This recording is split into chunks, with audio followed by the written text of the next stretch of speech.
L'11 settembre il popolo catalano ha manifestato pacificamente a Barcellona. 1 milione di persone ha chiesto l'indipendenza della Catalogna dalla Spagna.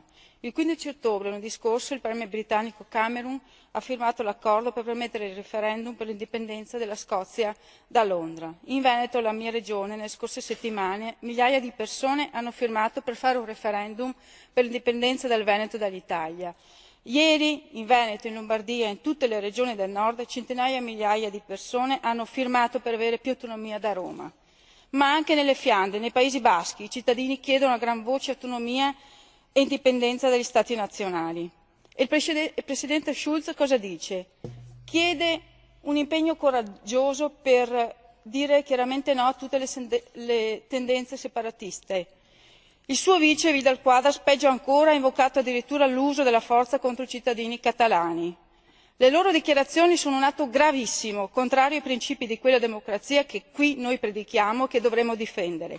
A loro dico che saranno i popoli a scrivere il futuro della nuova Europa e non i burocrati di Bruxelles. La strada è già tracciata.